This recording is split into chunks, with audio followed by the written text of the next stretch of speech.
Unfortunately, when children are subjected to domestic violence, this is not so rare. Sometimes it all comes down to a crime. To protect yourself, it would seem that now you can start a new life. But what if the same teenager is subjected to domestic violence and at the hands of the second parent? Again a crime. Again self-defense. Is it a coincidence or already an ominous pattern that is actually premeditated murder? On February 14, 2023, in Lincoln County, Oklahoma, a 15-year-old boy named Colin Griffith called the 911. He stated that his father, Charles Griffith, was dead. Officers arrived at the call and found the man with no signs of life. He received a bullet to the head and bled to death in the chest, so doctors were powerless. According to Colin, another conflict occurred between them, which was irregular in this family. But this time, everything got out of control. Charles cornered his son with a knife, forcing the boy to defend himself. In the heat of the fight, the young man shot his father, claiming it was self-defense. Colin was immediately detained and taken to the station to clarify the circumstances. Surprisingly calm and composed, he detailed his version of events convincingly and was released. However, as the investigation progressed, evidence began to contradict his claims.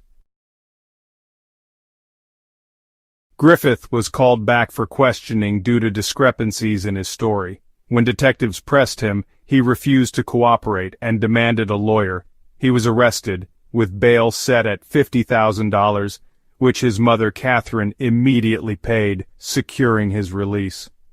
Catherine revealed she had divorced Charles long ago and had fought a prolonged custody battle for their son. Colin had lived with his father since 2019, an increasingly troubling situation.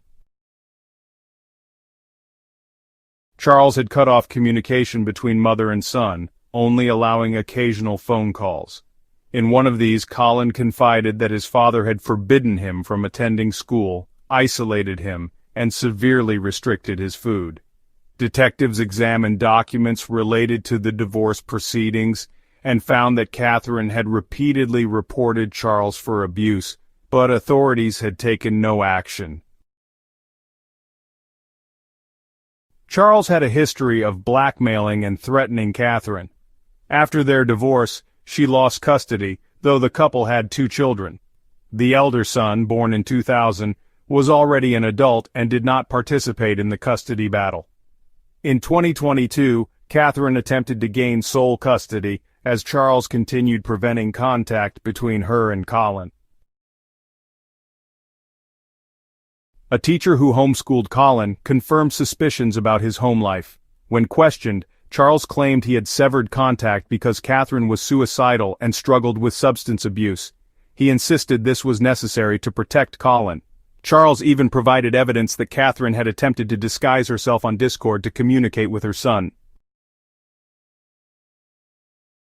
Colin was ultimately charged with first-degree murder. However, a month later, prosecutors admitted they lacked sufficient evidence to prove premeditated murder. It seemed more like self-defense against an abusive father.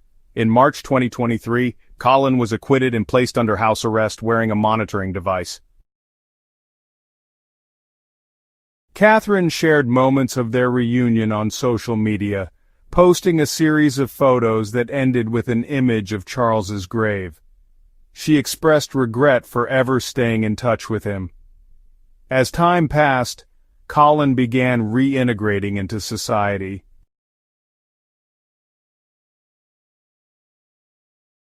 Six months later, the sheriff's office received a report requesting a welfare check at the Griffiths' home. When officers arrived, they encountered an agitated Colin who claimed his mother had taken a gun and threatened to kill him before handing him the weapon to shoot her. Concerned, Colin suspected his mother had mental health issues. However, when officers spoke with Catherine, she denied the claims. She explained that Colin had become angry when she took away his phone and headphones due to his poor academic performance. She suggested that Colin suffered from severe post-traumatic stress disorder after years of isolation under his father's control and the trauma of his father's death.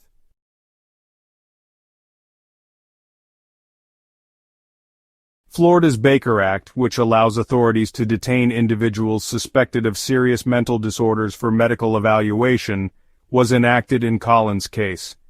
Initially detained for 72 hours, evaluations determined his behavior warranted further observation. Instead of 72 hours, Colin remained under psychiatric supervision for 5 more days.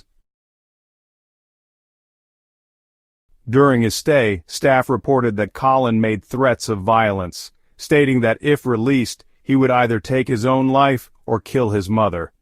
A psychotherapist confirmed that Colin had threatened him as well, vowing retaliation if given a severe diagnosis that would result in institutionalization.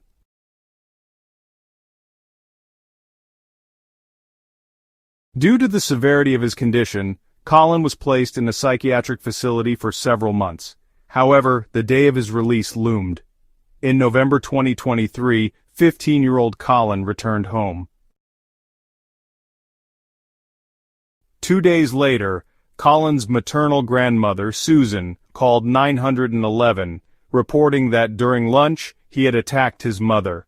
He had pulled her by the hair, struck her, and kicked her repeatedly when she fell to the floor. When officers arrived, Colin insisted it was self-defense, similar to the case with his father.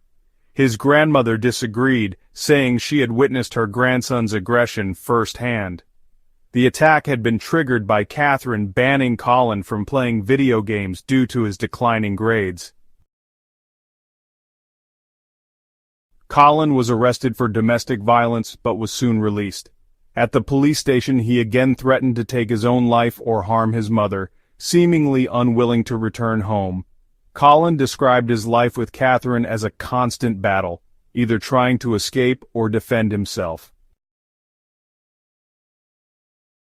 Despite these ongoing issues, in February 2024, Colin and his mother began living together again. A court issued a restriction order limiting his contact with Catherine within the home. However, how effective such measures could be in such a confined space was questionable. On September 8, 2024, 17-year-old Colin Griffith contacted the police once more. He claimed he had a fight with his mother at his grandmother's house, and she had attacked him with a knife. He alleged that she fell on the weapon, suffering a fatal wound to the neck. When officers arrived, they found Colin covered in blood, but eerily calm. He repeated his story of self-defense, insisting he was not responsible for his mother's death.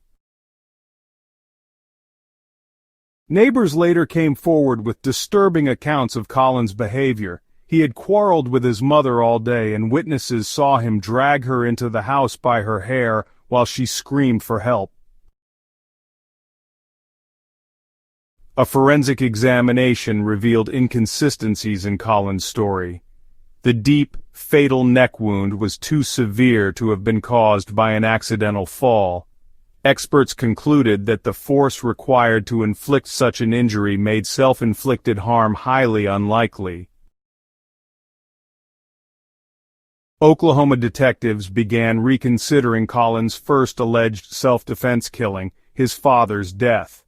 One of Catherine's ex-boyfriends, Robert, shared a video discussing his past relationship with her and Colin. He was struck by Colin's advanced self-defense skills and knowledge of firearms and close combat techniques, skills allegedly taught to him by Charles before his death. Law enforcement had encountered Colin before and regarded him as a clinical psychopath. Catherine, though loving, was seen as naive for trusting her son. During a press conference, detectives noted Colin's lack of remorse. He showed no emotion about losing either of his parents. Catherine's mother, Susan, who had previously feared Colin, suddenly changed her stance. She portrayed Catherine as an unstable and irresponsible mother, shifting blame onto her. This shift undermined the prosecution's case, damaging their argument that Colin had premeditated his mother's murder. Ultimately, Colin was found guilty of his mother's murder. However, when the jury delivered their verdict, they acquitted him of premeditation, believing his mother had provoked the attack. The case stirred controversy. Some argued that had Colin been held accountable for his father's death, his mother might still be alive. Now, free once again, many, including his grandmother Susan, fear for their safety. What do you think? Was Colin a victim of a traumatic childhood, or was he a calculated killer who manipulated the system? Let's discuss in the comments. If you like this video, please subscribe and support the channel with a like. Thank you for watching.